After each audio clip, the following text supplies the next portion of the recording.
Hello and welcome to the Launch Notes podcast. I'm Steve Klein from Launch Notes, and I'm thrilled to be joined today by Christina Weiss. Welcome, Christina, and thanks so much for being here. Thanks for having me, Steve. Excited to be here. Yeah, for sure. So you've had a super interesting career. You kind of started as a software engineer. You're now an American working abroad in Austria, and now you've gotten into some consulting and communication, stakeholder management, teaching. Give us kind of a quick walkthrough of, kind of where you've been and where you're at now.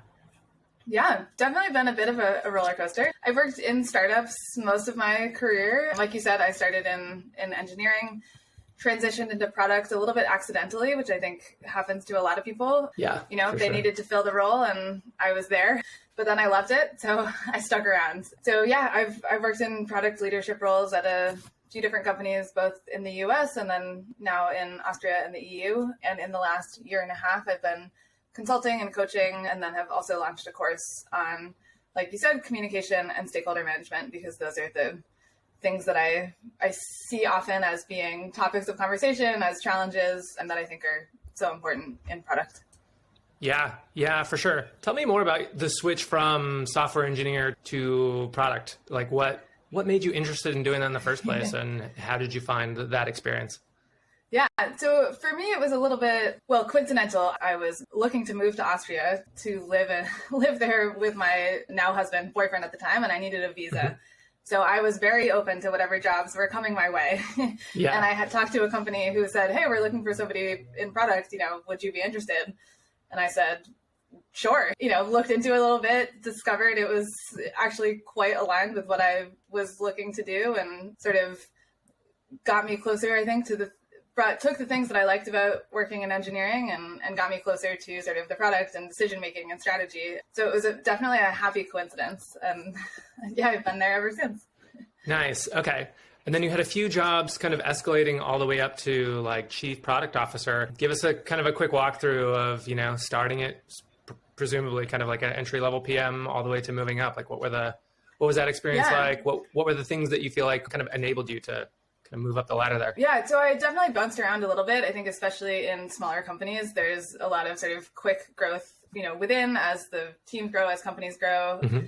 And I was lucky enough to sort of pretty quickly get up to that management level. I worked for a few companies, largely in the health tech space, one in ed tech, one in connected microphones, actually. So if my sound quality is not awful, that's why I'm using one of those. And yeah, I think, a lot of it came from having that technical background was really helpful. Understanding, how to work with engineers, how to talk to engineers definitely helped a lot. I think having my background was in healthcare, and I think having that subject matter expertise also was, helpful in sort of in moving up as well. And then, yeah, I think this, it all comes back to communication, as you'll hear me say a lot throughout today. Yeah. I think having some of those, often called soft skills were definitely a lot of what sort of helped me grow in my career.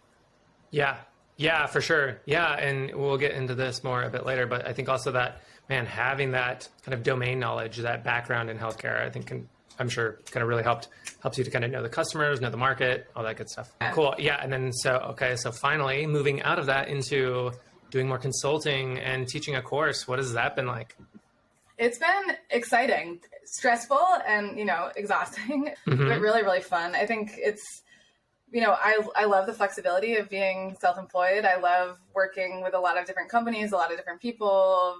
I think I get bored easily. So I think being a consultant and a coach and teaching lets that sort of not be a weakness, right? It's something that I can use that sort of excitement for new things sort of for the better. So yeah, I get to work with a lot of different companies. I work with, founding teams, individual PMs, product teams across a whole mix of fields, which has been really fun and a nice change to be able to sort of use what I've learned, but then learn so much more as I go. And a lot of what led me to the course, especially, was just seeing that, I've seen a lot of things in my career. And then now, as I work with more companies, you see a lot of the same things over and over. And I think especially when I started consulting, I started to see so often that, a company would come, or a founder or a product lead would come with some sort of problem or challenge they were facing that they were looking for a consultant to, come in and support. And no matter what it was, it felt like ultimately, if you drill down, it came down to some sort of communication or team dynamic issue. And so I started to see more and more sort of how much that sort of level and those topics came into the conversation and came into sort of challenges that lots of companies and people were facing. So I've sort of moved further and further in that direction. And it's hard stuff, right? It's not the sort of thing that you necessarily sort of learn in school or can like pick up a book on and, you know, have frameworks about in the same way. So my goal is to try to make it a little bit more accessible and kind of more framework driven, since it's such an important topic in product and beyond, but especially I think in product. Yeah, I totally hear that. The soft skill side of things, it feels a little nebulous at times. So exactly. Yeah, I'm really excited for you and your course. I think a lot of people, just the way their brain works, their learning style is very like, I need a framework. I need step A, step B, step C. And the soft skills can be hard to put into that kind of framework sometimes, I think. Exactly. But yeah, I think it's awesome that you're kind of trying and giving those people a resource for how to think about that a little bit better. Yes. Fun topics for sure. Yeah. Okay. So speaking of your course, one of the outcomes in your course is around getting buy-in more efficiently from stakeholders, from the decision makers, which we're going to be talking about today. I think this is a huge topic. Having influence when you aren't necessarily the final decision maker is a problem that, especially as PMs, we run into all the time. Talk to me about just kind of what does this mean to you and why is this so important for PMs? Yeah, I think, it's so true that it is such an important topic. I think really in any role that you might have, but especially in product, because it is the sort of role where you end up communicating with so many people, dealing with so many stakeholders. You are often sort of the center person, point person for so many people, conversations, coordination, etc. But you might not be somebody managing a team, running, a whole department, whatever it might be, which makes that harder, right? It's certainly easier. Well, there's of course lots of challenges to leadership, but having the power to make decisions and to sort of change the course of something is a lot easier when you have the power to make decisions. So I think especially as PMs, it's easy to get sort of stuck in that middle where, there's a lot that you need to influence and sort of have to influence, but you don't necessarily have that sort of final say. And that I think can be a really uncomfortable place to be, but it's something that is so important to the role, right? You can't really do product in a vacuum. It doesn't matter how good you are at so many components of the job. If you can't get, stakeholders on board, executives on board, if you can't sort of convince everyone that your sort of strategy is the way to go. So being able to, do that a little bit more efficiently and learning some tools and tricks and ideas to make that more effective, I think can go a long way to taking the stuff that you're really good at and making it easier to, influence others. Yeah, couldn't agree more. Let's dive right into that.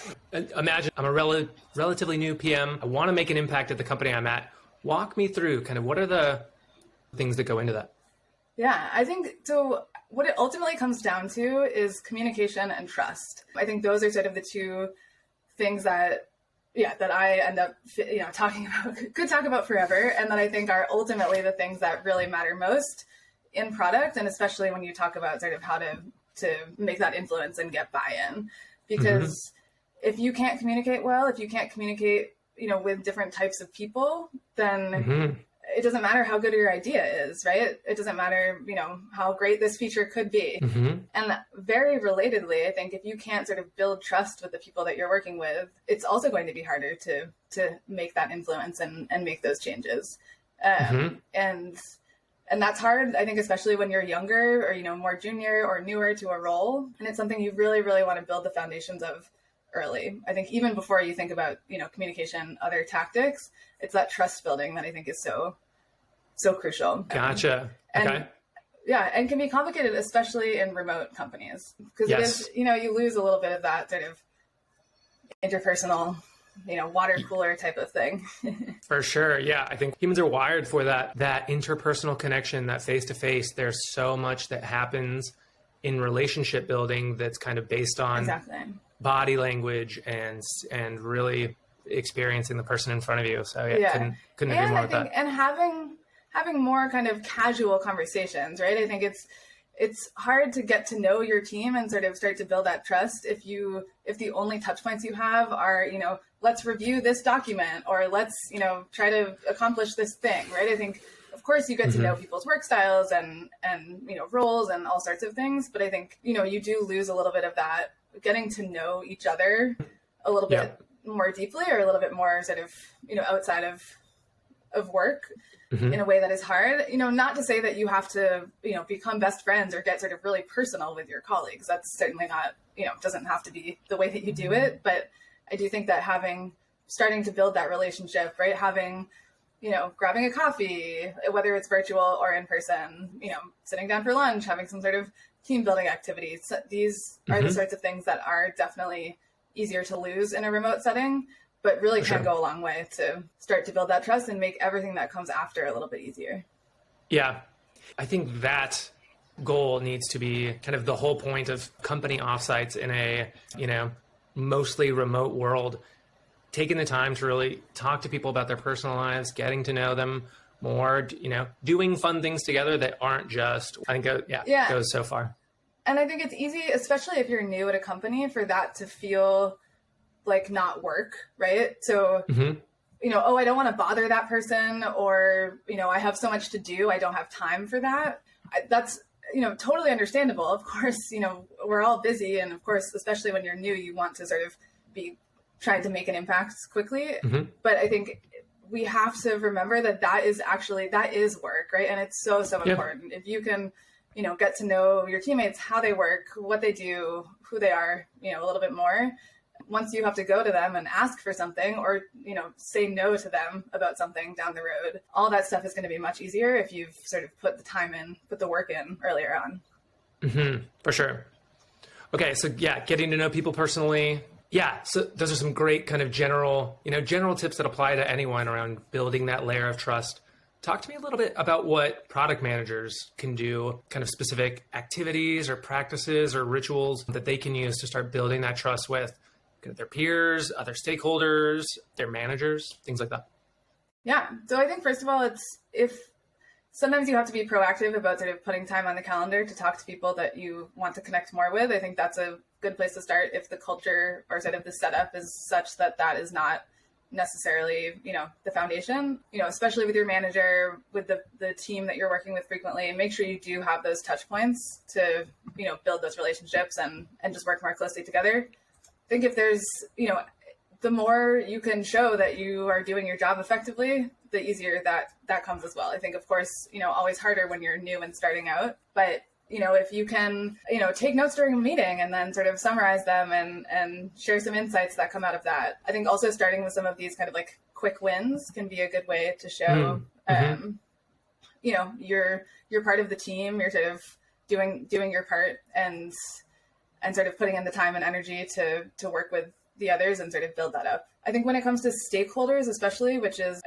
specifically thinking about people maybe outside of your team who are either internal or external that are going to be crucial to, your product, your work, and that sort of thing. There's some good frameworks for thinking about sort of who they are, who's important, and how to sort of work with them and engage them. So using some of those, there's something called the power interest matrix, and a few things that you can use that. So that's kind of it's one that's pretty simple, but I find it really helpful for thinking about just who are these stakeholders and, where should you be kind of putting your time and energy to work with and communicate with people, especially outside your team. So the power interest matrix just basically is kind of a visual for graphing stakeholders into 4 categories. So it's 4 quadrants, how powerful is somebody, at the company, and then how interested they are with not necessarily sort of your product overall. Of course, everybody is probably at least somewhat interested there, but especially more in sort of the, nitty gritty of it, the day-to-day kind of stuff.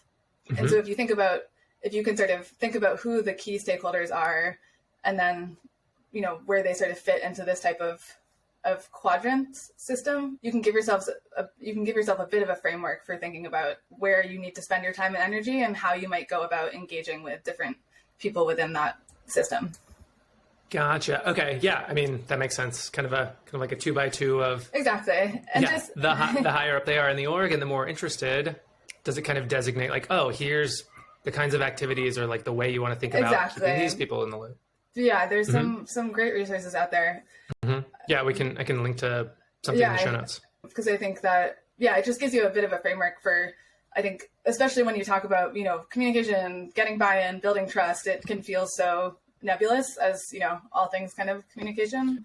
So having just a few kind of simple ways to think about it in a bit more of a concrete way, I think can be helpful for some people. I certainly find it helpful. Yep. Yeah. I think there's so much there just around keeping further out stakeholders kind of in the loop. Just like, I mean, to me, the hallmarks are like loop them in early, give them, I think sometimes people just need a while to kind of come around to the idea, not feeling like, I think people can feel when something is sprung on them. I think their immediate reaction can be defensive, kind of, oh, I need to protect my time, my kingdom, my whatever. What else comes to mind for me? Kind of always starting with the why you're doing it. And it's kind of a 1-2 punch. It's the why you're doing it. And hopefully you can kind of find a way to couch it in the goals or the things that person finds important. Exactly. And I think so much of communication in general and all this relationship building that we talked about ties into that as well, because you need to, so much of this is about, figuring out sort of what's important to people and then making sure you're framing, your ideas, your suggestions around that, right? Make it compelling for them, not just for you. Yeah. I think you kind of like, it can be a lot to keep track of, like, what does everyone else find important? Any like specific practices or like anecdotes come to mind of how you can kind of keep track of like the, this person's goals are X, that person's goals are Y. Like, how do you think about that?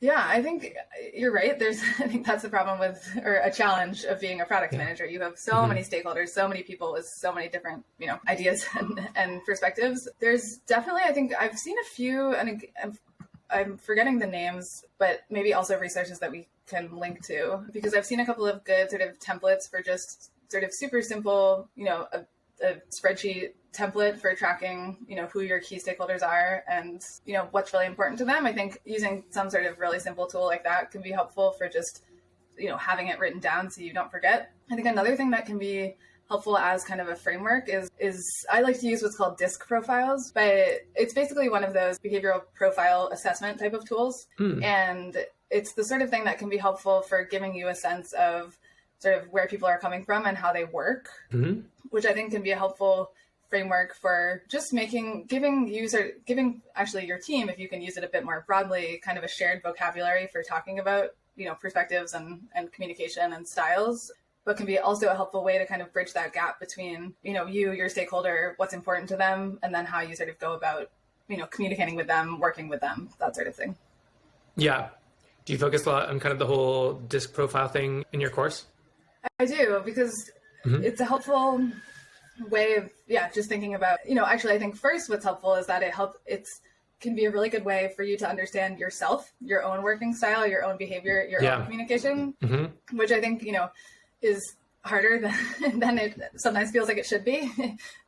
But I think doing that sort of assessment to understand your own style is a great starting point. And then to do it, to think about the people you work with or have everybody take that sort of assessment. There's lots of different variations. I think that's a helpful one because it's not as complicated as some of the others. It can be a good starting point there. And I found that it really resonates with people. And there's actually a book and the sort of framework I use relates all the profiles to birds.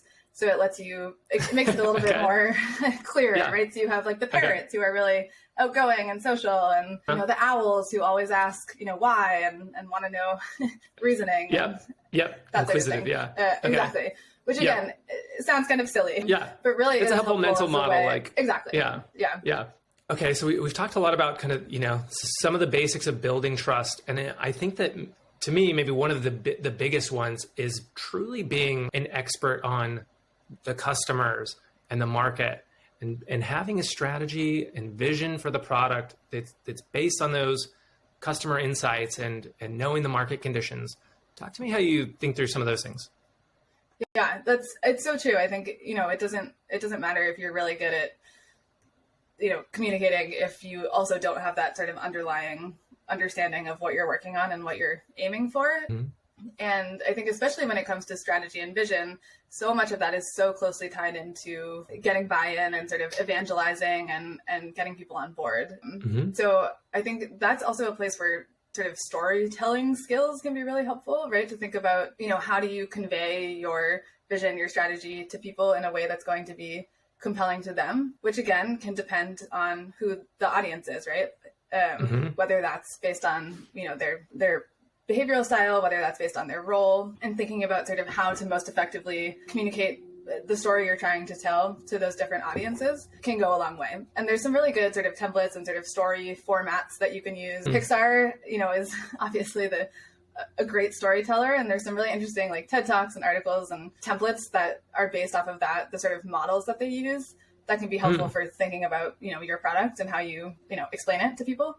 And I think you're right. So much of it also comes down to being able to pull in the data, being able to bring in sort of customer quotes, customer understanding, because that's of course what all of this should be, driven by. And it's also going to make your sort of pitch a bit more compelling if you can have real evidence of conversations you've had with customers, of, analytics you're seeing from usage or, results from user testing, that kind of thing.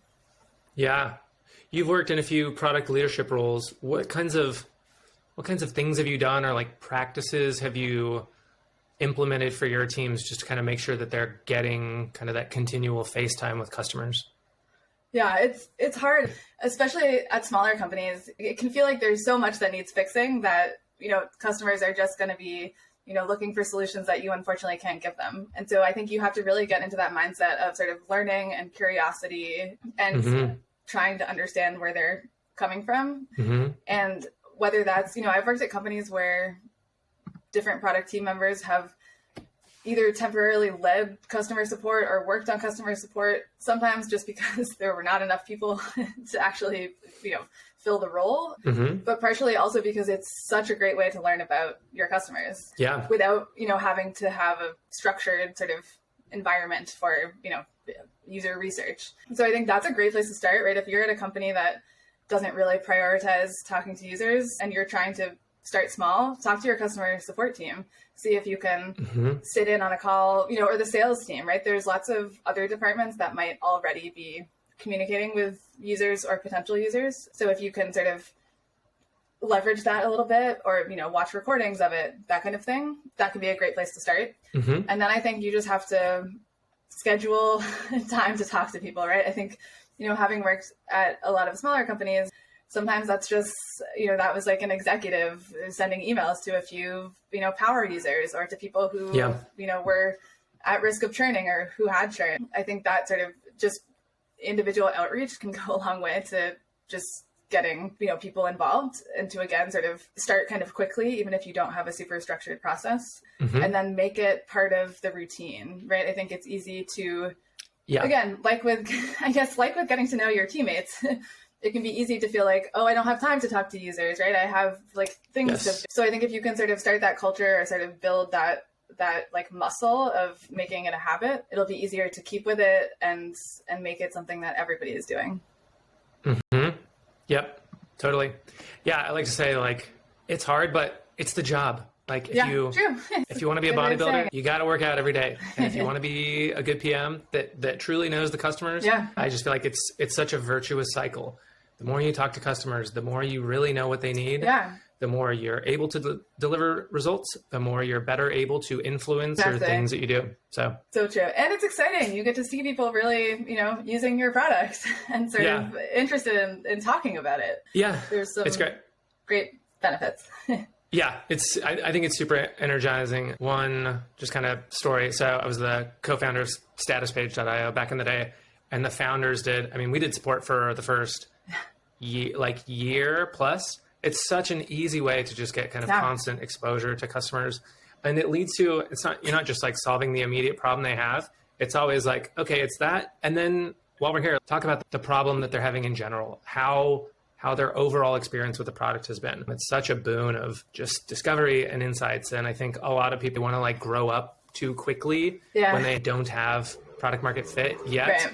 And they're like, oh, I need to hire someone to do support as quickly as possible so I can just build. And I guess there's some room for that, but it's also I think you're giving up so much of you're giving up your lifeline, your direct line to your customers.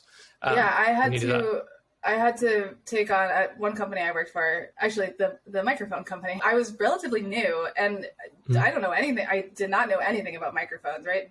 Bluetooth connected devices, audio was all new to me.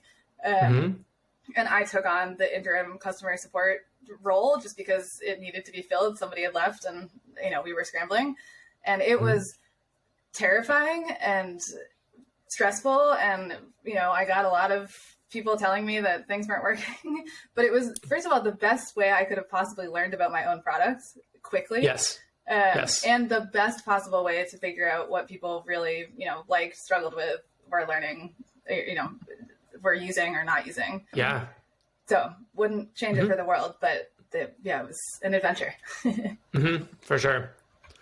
Okay, we've talked a lot about trust. One of the other big pillars that you had mentioned is around communication, and we've touched on some parts of that. Anything else you wanted to cover there? Let's see. I think so for communication, the big thing for me is that I think it's easy to assume that everybody has the same sort of normal or the same foundation, but I think that's often not the case. And I think that's when things can get sort of messy. And that's actually a place that I think moving abroad, that's what got me extra interested in communication, because not even just learning a new language, but just realizing all these things that I saw as kind of communication norms were suddenly a bit different. As the American, suddenly I realized my emails had so many more exclamation points than everybody else's emails. Yeah. And that's obviously sort of, a silly, not majorly problematic example.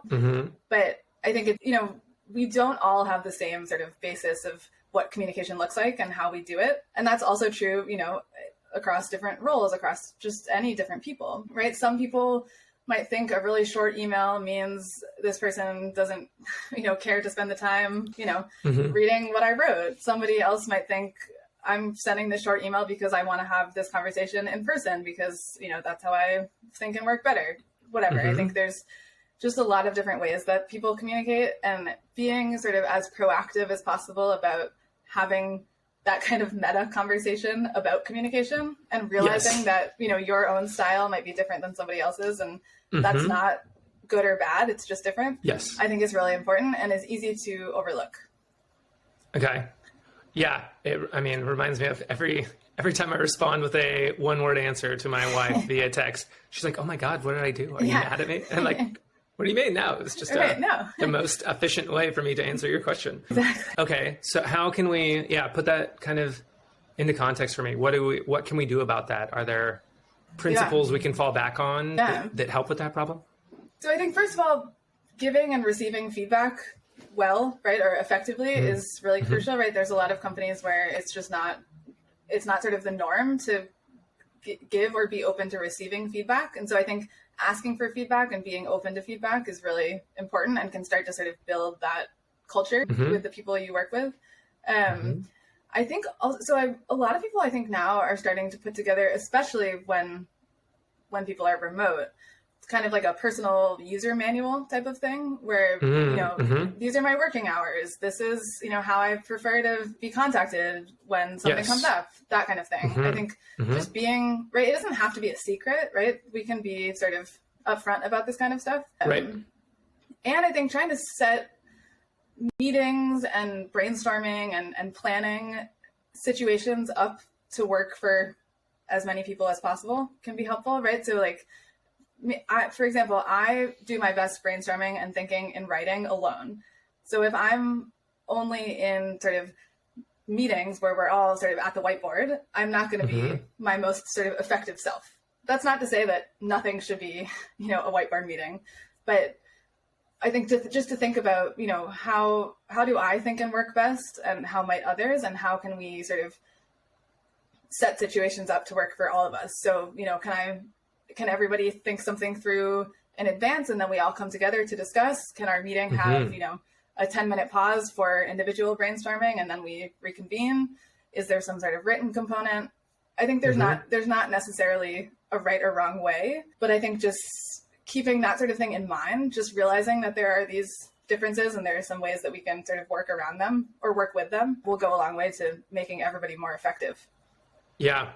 I think that's so interesting. I think when we were I think it's so interesting now, especially as we've had this giant kind of move to remote. I think when most people were in an office, it was just kind of assumed all of the norms, all of the ways that we work were just kind of, assumed everyone's kind of doing the same thing. And it just feels like, oh, that's not true anymore. And I think to be a good leader at a company, you need to be, and I don't think this comes naturally to a lot of people, and certainly not me, you need to be proactive about finding what everyone else's communication methods and learning methods are, and providing a way to do work in ways that work well for everyone. Exactly. So I think that's super interesting. Yeah, I think that proactive piece is the key. And I think you're right. It is, it's especially important in leadership because you're building a culture, whether you mean to or not. And so the more proactive you can be about making it a situation that will work well for everybody, the better off you'll all be. Yeah. So presumably disc profiles comes to mind as like a way to do that, to kind of, start thinking about those things and how other people can relate to that. Any quick tips or anything else people can do there? I think, disc profiles are great. There's also some interesting content around then how different types of disc profiles communicate differently. And that's helpful as kind of a some concrete ideas for how you might adjust. I think this kind of user manual, or really sort of getting it, make it easy for people to discover how other people work and communicate. I think the more you can sort of have that in writing, right? Whether that's part of onboarding or part of some sort of, team drive, whatever it might be, just making it easy for people to find that information goes a long way. And then I think, if you're in a company where that's not really the culture and you don't really have the power to change that at scale, just being as kind of, upfront and sort of conscious about your own style of working and, talking about it, I think can go a long way, right? Hey, I'm going to put together a document before we meet because I always, think better in writing. I'll share it with you and then we can talk it through. I think, to start with something as sort of relatively simple as that can go a long way, rather than just sending somebody a long document who might feel like, oh my gosh, now I have to read this whole thing and I hate this. Right? I think there's little things you can do to sort of set that scene better for everyone. For sure. Cool. Okay. Got a bit of a quick fire round for you. Just little questions kind of around this topic. Anything in particular that you think new PMs should do maybe in their first few months to start off on the right foot in terms of communication styles, laying that groundwork of trust? I think the number one thing is building those relationships. So what you want to spend your time on in the first days, weeks, months is getting to know people, having those meetings, understanding where everybody fits in, what they care about, and then making sure that you really sort of take that in and you can use it in the communication and work that you do going forward. Okay. I'm having this idea of like kind of this like triangle of like outcomes you can shoot for. Some people are kind of in the camp of like get quick wins, ship something in your first 30 days. Some people are in the like go on like a customer tour and learn everything about your customers. And then there's the really get to know your peers and stakeholders. Is it your opinion that people should kind of shade towards that build relationships with people, or how do you think about the trade-offs of those? Because they are totally all very important. And it's probably a cop-out to say that you should be in the middle of that triangle. I think in terms of all of this communication and trust building, I think that I guess top, piece of it is so key. But I think like we've talked about before, and like you said before, being able to show that you can do your job and understand customers also is going to help build that trust. So you certainly can't, ignore those other two points. My hot take is I think the quick wins thing is overrated. I think if you want like enduring impact at the company, like the relationships and then knowing the customers and like starting with setting the tone for those is more important. Just my take. Okay. What can people do if in terms of influencing the roadmap, getting, or getting resources for the next, fiscal year? What can people do if management's very kind of heavy handed or micromanaging? Like what are the troubleshooting tips for this? Yeah, that's a tough one because it is extra hard to influence when somebody else is like really, overusing their authority.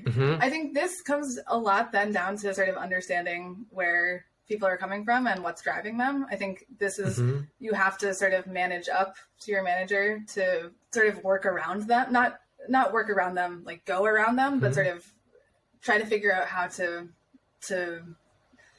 why are they micromanaging you?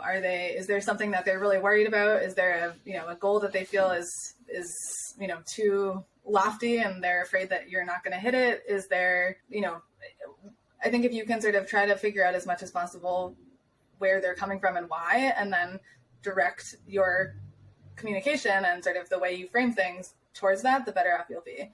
Again, it's easier said than done. I think that's if you're working with somebody who's not open to, to letting you sort of work and grow, it's obviously going to be more challenging. But I think that's when you can really sort of test out, that kind of storytelling, that kind of data usage and that sort of thing to sort of try to frame things differently.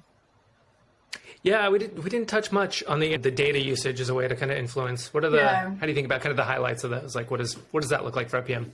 Yeah, I think, that's one of those things where different things resonate with different people. But I think especially if you're looking sort of upwards, being able to use data to prove your point is going to go a long way, right? So it's much easier to say, I think that we should make this change because, we've seen X number of people doing this thing versus I think we should make this change because, it's somebody else did it or it seems interesting or whatever it might be. Right? I think that using data to just support your claims is going to go a long way. It doesn't have to be necessarily, really elaborate quantitative data, right? Just because you don't have maybe access to a lot of analytics, or if you're, a new product, a new company, I think you don't have to feel, you can still use data, even if it's, I talked to a user or I talked to 5 users and I found out X, Y, Z, right? I think even sort of anecdotes or qualitative data or sort of pulling learnings from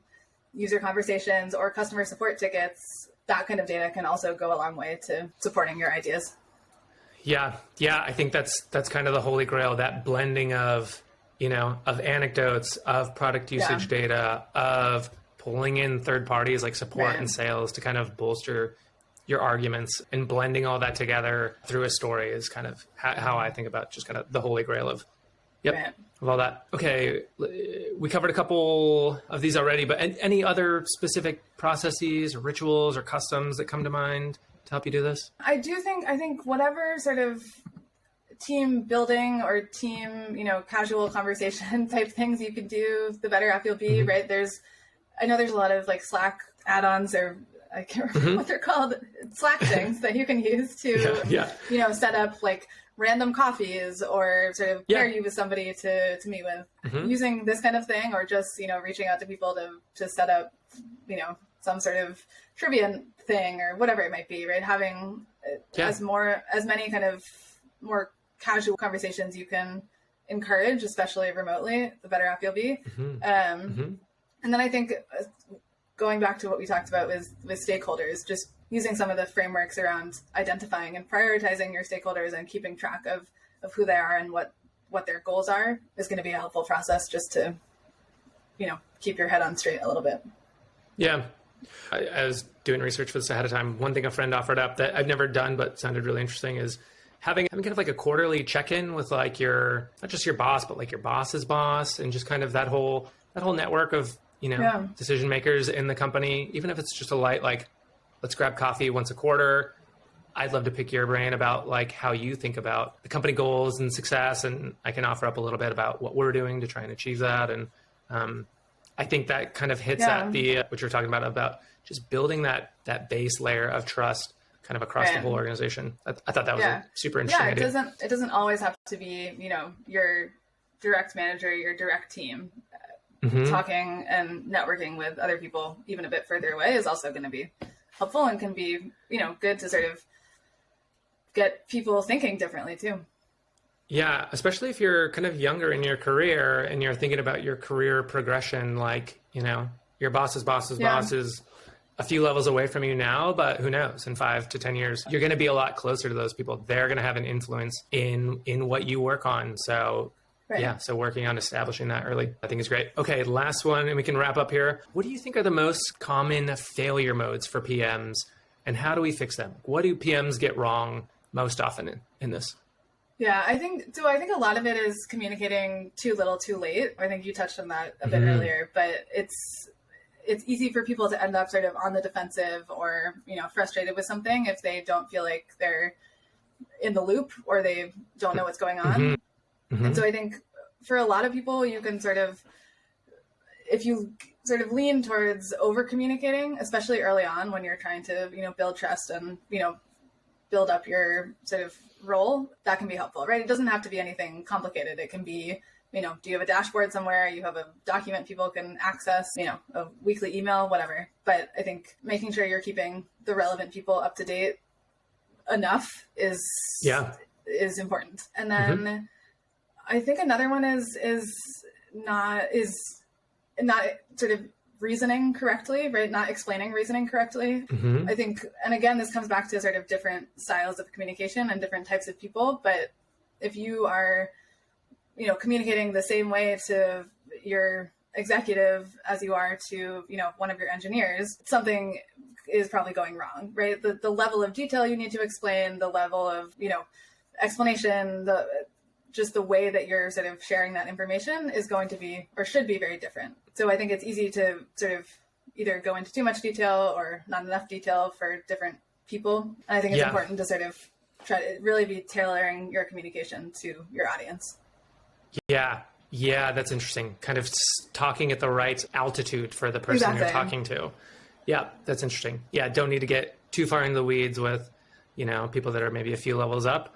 But yeah, another one kind of last thing that comes to mind around the communicating early that I think is particularly relevant in this situation with, market's not doing well. It's been like a lot of layoffs.